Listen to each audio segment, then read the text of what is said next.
Two sellers went around for selling things such as warm clothes, some jewels, and watches.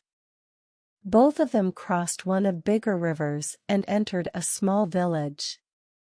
There was a road ran through in the middle of it. One of them went into north side. One went into the south of the village. So, the first man entered an old house. There were an old man with his granddaughter. When the seller opened all of his luggages, there were some nice clothes, smart watches, beautiful jewels.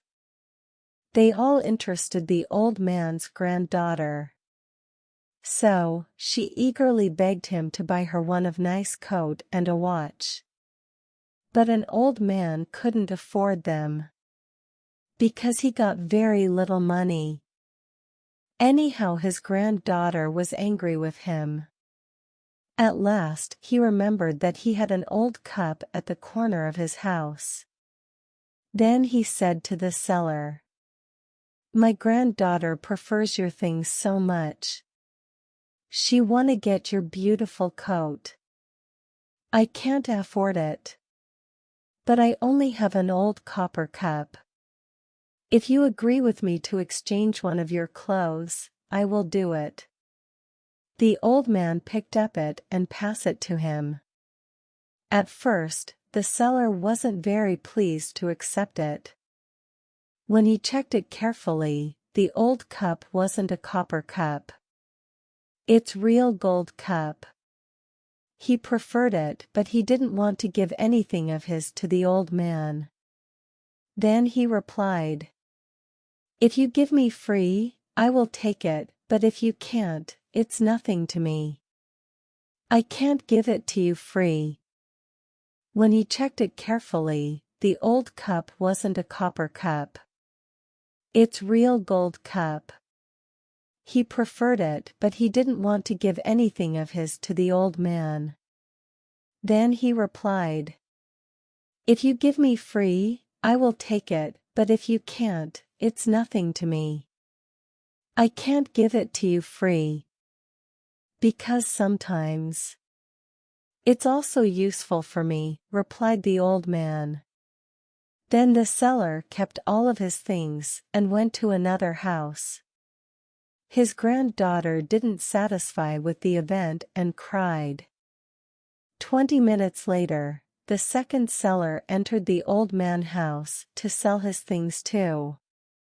This time, the old man said, "I only have one copper old cup, let's exchange it to one of your coats.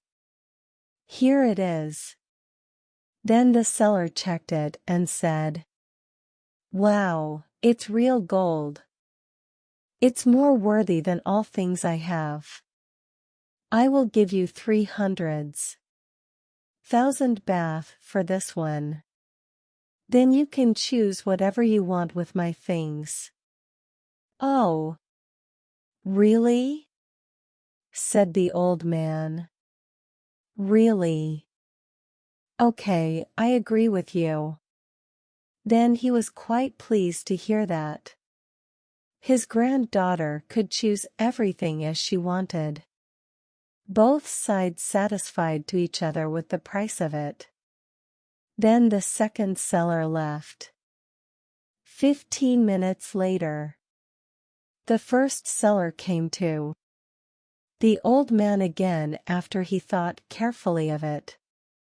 So he said, "The old man, I can give you some of mine if you want to exchange it." Then the old man replied, "So sorry, it was too late for you. I could get better price more than you say. So I have sold it to other seller." Then he got angry with his friend, because he got much of benefits from it. So he ran to catch up his friend. Meanwhile, his friend has already crossed the river. He couldn't hear what he shouted at him. At last he fell down into the river because of his greediness. Moral: Greed is a bottomless bucket that exhausts the user in an endless effort to satisfy that he needs. Thanks for watching story. Please subscribe our channel in more interesting stories. Thank you.